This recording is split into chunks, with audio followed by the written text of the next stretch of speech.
ஒன்று வச்சுக்கோங்க. நீங்கள் தமிழில் ஒரு சொல் வெல்லும், ஒரு சொல் கொல்லும். அதான் தமிழனுடைய வலிமை. இது நிறையா நடந்திருக்கு. கண்ணதாசன் கூட அவருடைய புத்தகத்தில் எழுதியிருப்பார். ஒரு ரெஃபரன்ஸுக்காக சொல்கிறேன். இந்த நரசு ஸ்டுடியோ இங்கே இருந்தது. அங்கே ஏதோ ஒரு படம் ஷூட் பண்ணாரா என்னன்னு தெரியல. ஏதோ ஒரு பணம் வரணும் அவருக்கு, வரல. வராதனால Kannadasan strapped in very very highly, ரொம்ப டெலிகேட் பொசிஷன். சில செக்கை மீட் அவுட் பண்ண வேண்டியிருக்கு, பல கஷ்டங்கள்.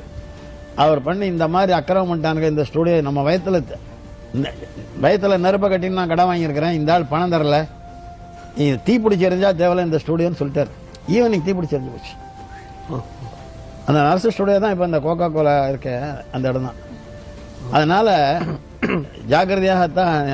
எம்.கே. தியாகராஜ பாகவதர் தான் தமிழ் சினிமா உலகத்தில் பெரிய சூப்பர் ஸ்டார். அந்த காலத்தில் இன்னும் அவருக்கு இணையான சூப்பர் ஸ்டாரே யாரும் வரல.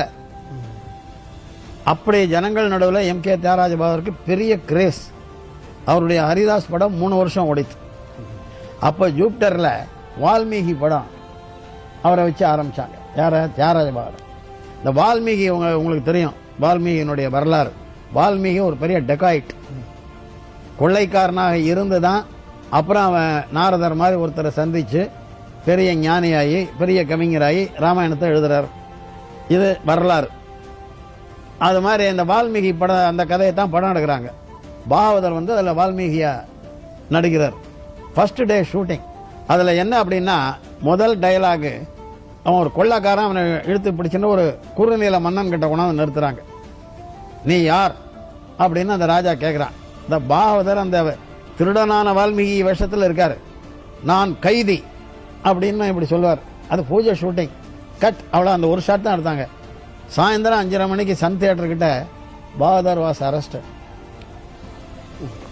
அந்த லக்ஷ்மிகாந்தம் வழக்கில் அன்னைக்கு ஈவினிங் தான் பாகவதர் அரெஸ்ட் ஆனார். அந்த வார்த்தை எப்படி வேலை செஞ்சது பாருங்க. பெரியவர்கள் அதனால தான் பேசினா நல்ல வார்த்தை பேசணுவாங்க.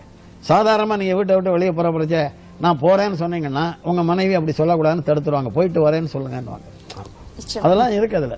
அது மூட நம்பிக்கையெல்லாம் அந்த கேட்டகரியில் அதெல்லாம் வச்சுக்க முடியாது.